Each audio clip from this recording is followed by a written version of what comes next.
Bonjour à tous et bienvenue pour une nouvelle vidéo Marprod. Alors aujourd'hui, revue de commande sur le petit Mortarion que vous avez dû voir passer, alors pour ceux qui me suivent sur Facebook, mais également sur Instagram où j'ai posté pas mal de photos du whip pendant que j'étais en train de travailler sur la pièce. Donc du début jusqu'à la fin avec le repositionnement du corps, le découpage, le repositionnement, et puis ensuite le réassemblage, la resculpture des éléments qui peuvent manquer à différents endroits, et puis ensuite le gros du travail, c'est-à-dire le prolongement de tout ce que j'ai découpé, la resculpture d'impactage dorsal, puisque le principe même de cette commande, c'était de ne pas le sculpter, enfin de ne pas utiliser ses ailes sur ce kit pour le remettre à pied, en gros, pour une version de ce prince démon vraiment stoïque et à terre, comme s'il avait un peu replié ses ailes dans son dos. C'est pour ça qu'en fait j'ai retravaillé d'ailleurs les toges à l'arrière, un peu comme si ça pouvait être deux grosses ailes qui seraient cachées un petit peu sous ces robes, et puis qui ensuite se déploient par-dessus le pactage. Donc c'était une volonté de mon client, et ma foi, moi, c'est quelque chose qui m'a plu tout de suite quand il m'en a parlé. Parce qu'en fait, alors Martorion est un très très beau kit, ses ailes sont très jolies, mais il y a un petit côté un peu aile de mythe, un peu aile de papillon, qui moi m'a toujours un tout petit peu dérangé. Je serais plus parti sur des grandes ailes de mouche, même un petit peu défaites. Mais bon, c'était aussi le côté seigneur, hein, c'est-à-dire qu'on peut pas mettre le même type d'aile sur le seigneur que sur les troupes de base. Comme les petites mouches de Nurgle. Du coup, je pense que c'était ça la volonté du sculpteur, hein. Pour ceux qui ne connaissent pas le sculpteur, c'est un Français, c'est alias Morbach, mais Maxime Pastourel qui a fait ce kit. Kit très très bien conçu, hein. Franchement, le truc est vraiment top. Après, par contre, les impératifs de sculpture et de moulage impliquent qu'en fait, si vous voulez, la toge, tout le torse du haut avec les parties de plastique qui représentent les capes, s'emboîte sur le corps. Mais ce qui fait qu'en fait, normalement, les toges, étant donné qu'il a une position assez élancée avec les jambes très tendues, puisqu'il est en vol, là j'ai repositionné, en fait, le haut des jambes colle aux toges et n'est pas du tout sculpté. Donc ça demandait quand même pas mal de travail de resculpture pour le repositionner. Alors ce que j'ai fait en premier, c'est j'ai découpé les chevilles. J'ai découpé un peu l'arrière du genou ici pour repositionner le pied, la jambe dans une position qui me plaisait plus. Et comme il a les pieds vraiment tendus, un petit peu comme si vous étiez une danseuse étoile et que vous faisiez des talons pointes là, ça fait des pieds très tendus. En fait, tous les talons ne sont pas sculptés. Donc j'ai retigé tout ça, j'ai remis le pied en avant pour dans une position qui pouvait correspondre à la taille de pointure de Mortarion. On fait pas une figurine avec des petits pieds. Et puis derrière, j'ai resculpté tout le talon, ce que vous voyez ici en résine verte.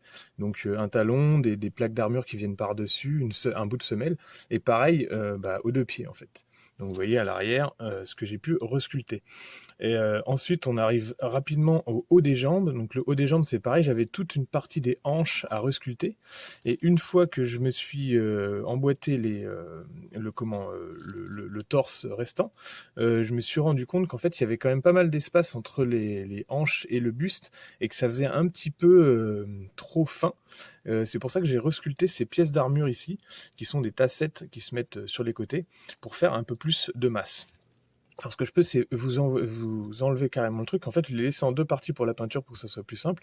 Et en plus, il y a l'emboîtement qui est plus ou moins fait comme ça de base. Donc du coup, c'est plus simple pour vous montrer. Donc là, on a la première partie de ce que j'ai resculpté sur le buste. Donc en gros, il y a une grosse partie de sculpture sur les jambes, comme je vous ai dit, talons. Ensuite, je suis passé au pagne qui passe par devant. Mais avant ça, j'ai resculpté bien sûr tout l'entrejambe. Donc on peut distinguer, là vous allez peut-être moins le voir à la caméra, mais j'ai resculpté en premier toute une partie de cotte de maille, puisque le dessous de l'armure de Mortarion, c'est un peu de l'armure baroque très brute, hein, comme la Death Guard n'entretient pas trop son matériel. Games Workshop a été jusqu'à sculpter de la cotte de maille basique pour du guerrier technologique. Et donc du coup, j'ai repris ce principe de sculpture. Et une fois que la cotte de maille était sculptée, je suis revenu par-dessus sculpter le reste des jambes. Par exemple, vous voyez ici cette partie de cuissarde qui existe dans le kit original, mais qui n'existait pas ici parce que la jambe étant très relevée, elle disparaît sous les toges et donc elle n'était pas du tout sculptée dans le kit d'origine. Donc il me fallait retrouver cette partie-là, donc j'ai resculpté tout ça, puis ensuite je suis revenu mettre mes deux petites tassettes par-dessus. Donc c'est pareil, on voit un peu le travail de resculpture par derrière. Ici, on a toute cette partie-là qui existait déjà, mais j'ai dû prolonger sur le côté parce qu'on aurait vu en regardant par en dessous. Pareil au niveau des pagnes. Et surtout ici, j'ai resculpté la moitié de la cuisse et une partie du mollet. Donc toujours avec ce système de plaques d'armure très très bosselées, très abîmées. Et puis après, je me suis calqué sur le reste, hein. On voit 1, 2, 3 plaques d'armure, 1, 2, 3, donc je me suis calqué. Pareil, j'ai prolongé ici. Et ce que j'ai fait, c'est j'ai également prolongé le dos. Ça va presque pas se voir, mais en fait, il faut vraiment mettre la figurine comme ça pour le voir une fois que ça sera tout complètement assemblé. Mais je trouvais ça sympa de travailler un petit dos avec une espèce de colonne vertébrale un peu sortante. Je pense que le peintre va s'amuser là-dessus. Mon client, j'ai fait un petit anneau comme ça. Bon, voilà, c'est juste pour le détail. Ça fait un peu le dos d'un vieillard qui pend un petit peu. Donc voilà pour cette sculpture. Et ensuite, bien sûr, je l'ai commencé à le positionner sur le socle que j'ai prolongé parce que sinon, j'ai repositionné pas mal les cailloux par rapport à la base du kit original. Et, euh, et j'ai refait une base pour que les pieds s'adaptent. Pareil là-dessus, alors on pourrait presque l'utiliser comme ça, comme s'il était fantomatique, hein, ce serait marrant. Donc resculpture de pas mal de choses. Avant de faire les toges, j'ai repositionné l'ensemble des bras pour voir comment ça se positionnait, et puis également la tête. La tête, je l'ai un tout petit peu surélevée, de façon à ce qu'en fait, de base, elle n'a pas de cou. Le Mortarion est quelqu'un de très courbé, très ramassé, hein. On voit la courbure du dos qui est comme ça, et la tête est dans ce prolongement-là sur le kit d'origine, mais je voulais quelque chose qui a un peu plus de stature. Comme il est à pied, je me suis dit on va relever un peu la tête pour lui donner un tout petit peu plus de stature. C'est presque comme s'il n'avait pas encore fait son ascension et qu'il n'avait pas encore ses ailes, et donc j'ai dû relever un tout petit peu la tête et donc resculpter le cou que vous voyez en dessous. Donc j'ai fait un cou un peu pareil, flétri, un peu bubonique avec un goitre et de la peau qui pend.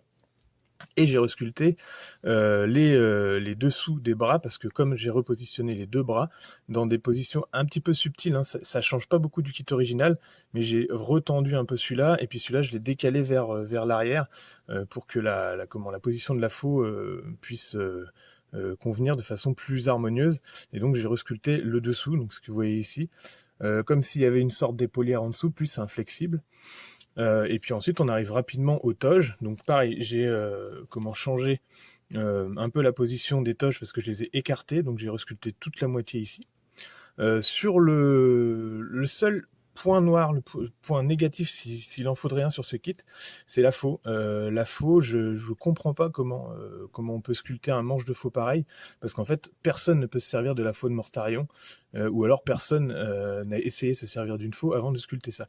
Parce que le manche est clairement tout petit. Alors bon, ça marche sur les armes légendaires, genre Mjolnir et tout, parce que tout le monde le connaît, mais concrètement, Mjolnir dans la vie réelle, hein, vous ne pouvez pas vous en servir comme d'un marteau parce que le manche est trop petit. Donc là, c'est un peu pareil, c'est un peu dommage. Et puis en plus, la position de la faux d'origine était inversée.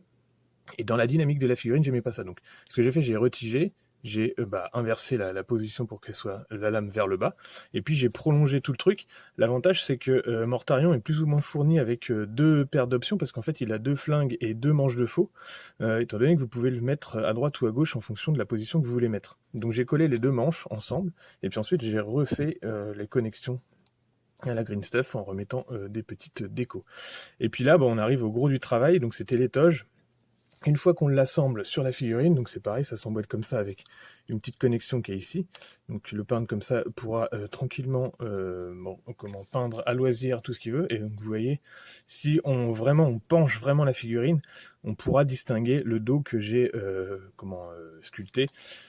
Donc peut-être que le peintre se préoccupera de peindre ça de façon sympa, avec peut-être des bubons, des trucs qui sont en train de suinter sous les toges. Là j'ai prolongé avec simplement du PVC, quelques petites zones de cotte de maille pareil qui ont été faites avec un outil d'empreinte disponible chez Green Stuff World, qui fait la cotte de maille tout seul, que j'ai juste retravaillé un petit peu sur le côté avant le séchage, pour retrouver en fait les cottes de mailles qu'on voit pendre sur la sculpture d'origine. Alors c'est pas grave d'utiliser un truc tout fait plutôt que de le faire à la main, parce que comme on est sur de la sculpture numérique ici, on est sur des mailles qui sont très très régulières, donc autant utiliser le même type d'astuce, on va dire. Ici j'ai refait un pan complet avec un petit logo de mouche, parce que sinon ça aurait fait trop trop vide entre les deux. Et puis j'ai mis les petites décos d'origine.